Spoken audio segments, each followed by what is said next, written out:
करते करते करते चिंता तो बना था, सोचने लगा कि भक्ति मैया और इनका बेटा ज्ञान और वैराग को कैसे हम मुक्ति दिलाएं, क्या करें जो इनको पुनः माँ अगर माँ होती है, माँ का अगर बाल पक जाती तो कोई अलग बात थी, माँ अगर बूढ़ी रहती तो बात बनती, लेकिन माँ जवान है, दोनों बेटा उसका बूढ़ा है।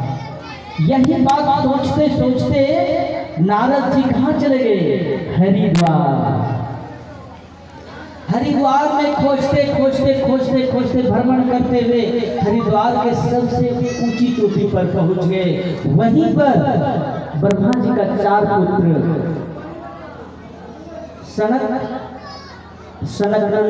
सनत कुमार, चारों पुत्र अभी भी 5 वर्ष का आयु में है। अभी भी वहां का इतिहास है, जब ब्रह्मा जी ने उनको जन्म दिया और बोला बेटा तुम सृष्टि करो, लेकिन चारों पुत्र बोल दिया कि पिताजी हमसे सृष्टि नहीं होगा, हम तो भक्ति करेंगे। तब उनके पिताजी ने श्राप दे दिया, तुम भक्ति क्या करोगे, तुम 5 साल का हो, 5 साल का रह जाओगे। तो तुरंत चारों बेटा स्वीकार कर लिया कि पिताजी आपका बात सत्य हो, और वह अभी भी हरिद्वार के पहाड़ पर है। चारों भाई वही भ्रमण करते हुए वही नारद जी पहुंच गए। वह चारों भाई सोच रहे थे कोई आए जो हम भगवान की कथा सुनाए। तब नारद जी से मुलाकात चारों भाई से हुआ, बोला कहाँ जा रहे हो? तब हम बोला कि हम तो भगवान की कथा सुनाने वाले खोजने जा रहे हैं। तो बोला हम तो सुनाने वाले, तो कोई सुनने वाला नहीं है, भले आप आए हो, चलो मैं ही तुम्हें कथा सुनाता हूँ। बोला कौन सी कथा? बोला यही श्रीमद् भागवत की कथा।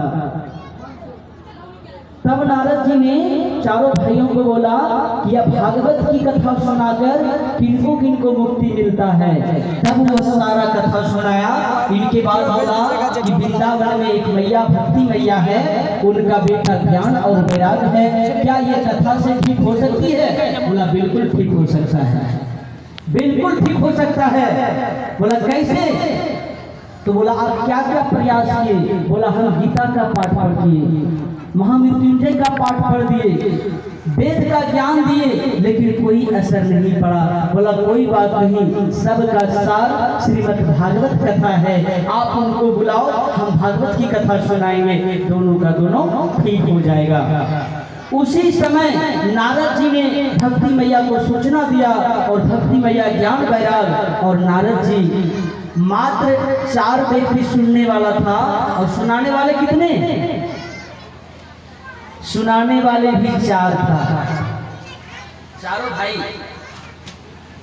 सनत कुमार सनत नंदन, चारों भाई 4 व्यासपीठ इसी तरह लगा, और चारों व्यासपीठ के सामने में चारों एक एक करके बैठा, और यही 7 दिन का श्रीमद् भागवत की कथा को सुनाया।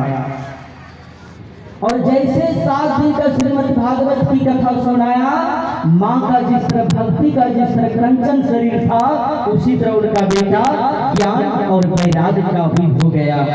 लेकिन यहाँ भी एक राज की बात है। राज की क्या बात है? इस कथा से मुझे क्या सीख मिलती है? ये ज्ञान वैराग और भक्ति से हमें क्या सीख मिलती है?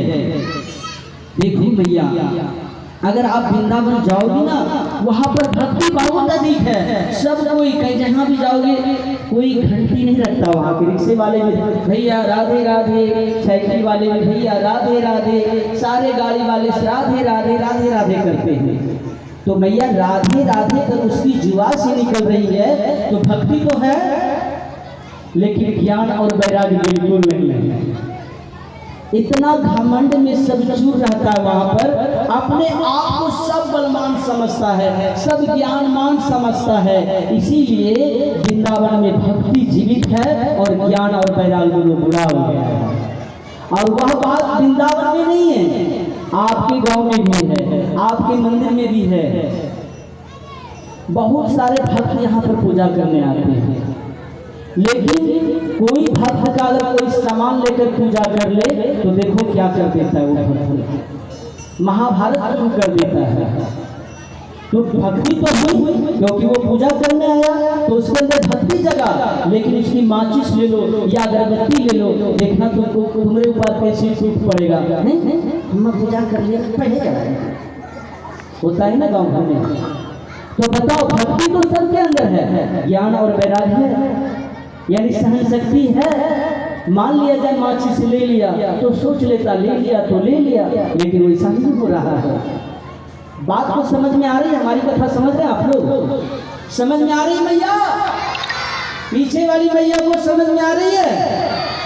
हाँ, सबको समझ में आ रही है। आपके गांव में भी बहुत ज्यादा भक्ति है, लेकिन ज्ञान और वैराग्य का बिल्कुल कमी है।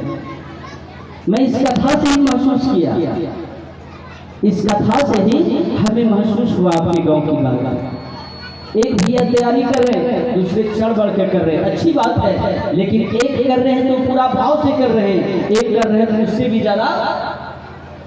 बात समझ में आ रही है? एक बात जोरदार ताली बजा दो हमारे सभी युवा साथियों के लिए, क्योंकि बहुत मेहनत किए हैं हमारे विकास भैया जी, अखिलेश बाबू जी और भी बहुत सारे भैया जी सब है। नाम उसका मैं नहीं जानता हूँ सबका, पर अंतिम दिन सबसे रूबरू कराएंगे, सबसे मिलाएंगे। तो बात समझ में आई? ज्ञान और वैराग्य को तो श्रीमद् भागवत कथा से मुक्ति मिला ही मिला, और किसको मिला? तब नारद जी कहने लगा इस कथा को सुनने से आप लोग बताएं किसको किसको मुक्ति मिला। तभी चारों भैया बोल पड़ा, यही कथा गौकर्ण जी महाराज अपने भाई धुंधकारी को सुनाया था। तो बोला उस कथा को भी हमें सुनाइए। तो क्या आप लोग भी चाहोगे उस कथा को सुनने के लिए? बिल्कुल।